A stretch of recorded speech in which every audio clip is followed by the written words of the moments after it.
তো বন্ধুরা আবারও অসাধ্য সাধন করে দেখালো ভারত।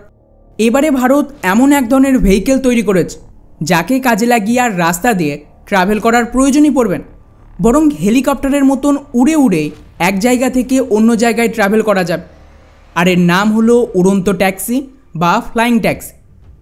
রিসেন্টলি এক ভারতীয় কোম্পানি সরলা অ্যাভিয়েশন এই যুগান্তকারী পদক্ষেপ নিয়েছে, যার আন্ডারে ওদের তরফ থেকে প্রথম স্বদেশি ফ্লাইং ট্যাক্সির প্রোটোটাইপ তৈরি করে ফেলেছে, যার ভিডিও এই মুহূর্তে আপনারা স্ক্রিনে দেখতে পাচ্ছেন।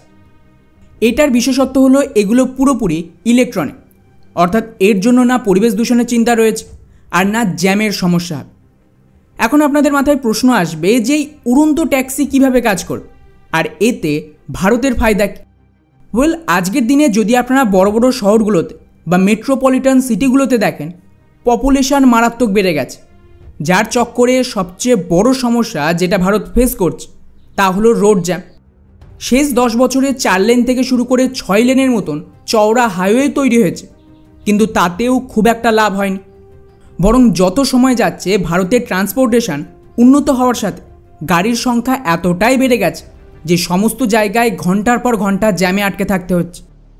এমনকি কিছু কিছু শহর তো এমনও রয়েছে যেখানে কিন্তু রাস্তাকে আর এক্সপ্যান্ড করার জায়গাই নেই। আর এটা কেবল ভারত নয়, গোটা বিশ্বের সমস্যা। তো এটাকেই কাউন্টার করতে এখন একটা অল্টারনেটিভ রাস্তা নিয়ে আসা হয়েছে, যাকে বলা হচ্ছে ফ্লাইং ট্যাক্সি ট্রান্সপোর্ট। এখানে টার্গেট হলো এই ধরনের ফ্লাইং ট্যাক্সিকে কাজে লাগিয়ে রোড ট্রান্সপোর্টেশনের ওপর চাপকে কমানো হবে, যেখানে মেইনলি বড় বড় শহরগুলোতে এই ফ্লাইং ট্যাক্সি সার্ভিস চালু হবে, যাতে নর্মাল রোড ট্যাক্সি বা পাবলিক ট্রান্সপোর্টের বদলে খুবই কম সময় আকাশপথেই আপনি ট্রাভেল করতে পারবেন। এর ফলে দুটো বড় ফায়দা হচ্ছে। প্রথমত, এই মুহূর্তে যে জ্যামের সমস্যা হচ্ছে, কোথাও কোথাও 2-3 ঘন্টা গাড়ি নিয়ে জ্যামে বসে থাকতে হচ্ছে, সেটা অনেকটাই কমে যাবে। কারণ ডেফিনেটলি এটা নতুন কনসেপ্ট, আর সুযোগ থাকলে কেই বা 2 ঘন্টা জ্যামে বসবে, তার বদলে ফ্লাইং ট্যাক্সি ব্যবহার করবে, যা ইভেনচুয়ালি রোডে গাড়ির চাপ কমিয়ে দেবে। আর দ্বিতীয় সুবিধা হলো সময়। যদি জ্যাম নাও থাকে, দূরবর্তী জায়গায় ট্রাভেল করার জন্য গাড়ি বা বাসে ব্যাপক সময় লাগে, সেখানে যদি রোডের বদলে আকাশপথে ট্রাভেল করা হয়, এই সময় 4 ভাগের 1 ভাগ থাকে। সহজ ভাষায় মনে করুন, কোনো একটা জায়গায় যেতে আগে জ্যাম ছাড়াই ফাঁকা রাস্তাতেও 3 ঘন্টা লাগত, তা এখন 40 মিনিটে বা তার চেয়েও কম সময়ে কভার হয়ে যায়, ফলে সময় বাঁচবে। বাকি এই কোম্পানির কথা বললে, ওরা যে ফ্লাইং ট্যাক্সি তৈরি করেছে এটা তার ডিজাইন। এখানে কোম্পানির দাবি এটা হেলিকপ্টারের মতনই ভার্টিক্যাল টেক অফ আর ল্যান্ডিং করতে পারবে, তাই এর জন্য বিরাট বড় জায়গার প্রয়োজন। এটা ইলেকট্রিক হবে, যা মোটামুটি এক চার্জে 160 কিলোমিটার যেতে সক্ষম। এর ম্যাক্সিমাম স্পিড 250 কিলোমিটার প্রতি ঘন্টা, যা অসাধারণ। স্পেশালি যেহেতু এটা ফ্লাই করবে, তাই এতে খুব একটা স্পিড লিমিটের প্রয়োজন নেই। আর এই পুরো ট্যাক্সিতে চালক সহ 6 জন প্যাসেঞ্জার ক্যারি করা যাবে, মানে টোটাল 7 জন নিয়ে উঠতে পারবে।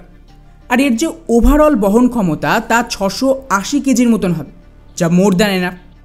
এতে 7 জন ব্যক্তির সাথেই ওদের যে হেভি লাগেজ থাকে তাও কিন্তু ক্যারি করা সম্ভব। কোম্পানির দাবি ওরাই সার্ভিস চালু করার জন্য অলরেডি সরকারের থেকে পারমিশন নিয়েছে, এবং এতে ভারতীয় বিলিয়নিয়াররাও সাপোর্ট দিচ্ছে। উদাহরণ হিসেবে জিরোধার সিও নিখিল কামাত এখানে ইনভেস্ট করেছে, যে প্রথমবার প্রধানমন্ত্রী মোদির সাথে পডকাস্ট করেছে। এছাড়াও ফ্লিপকার্টের ফাউন্ডার বিনি বানসাল, সুইগির সিসরা সহ একাধিক ইনভেস্টার রয়েছে, এবং এখনও পর্যন্ত এই কোম্পানি $10 থেকে $15 মিলিয়ন বেশি ইনভেস্টমেন্ট পেয়েছে।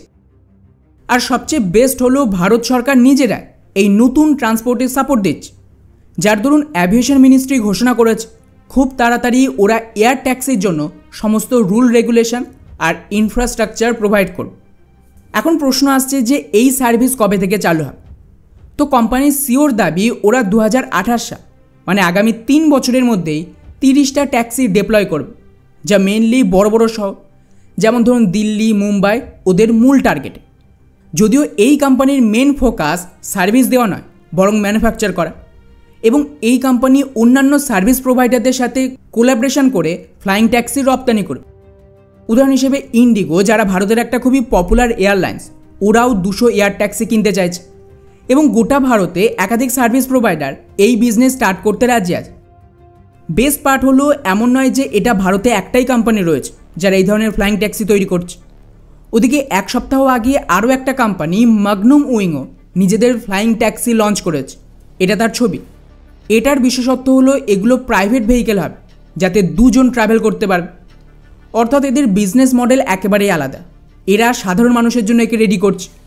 তো যে গতিতে প্রাইভেট কোম্পানি, ইনভেস্টার আর ভারত সরকার সকলে মিলে এই ইন্ডাস্ট্রিকে পুশ করছে, তাতে 5 থেকে 10 বছর আগে ইউটিউবে এক ধরনের ভিডিও খুব চলতো না যে 2030-এ ভারতের গাড়ি উঠবে, সেই সব মনে হচ্ছে এখন সত্যি হতে চলেছে। ডেফিনেটলি টায়ার 2 বা টায়ার 3 সিটির মানুষ এগুলো সহজে পাবে না, কারণ এত দূর আসতে সময় লাগবে। বাট বড় বড় শহরগুলোতে ডেফিনেটলি এটা এখন রিয়ালিটি হতে চলেছে।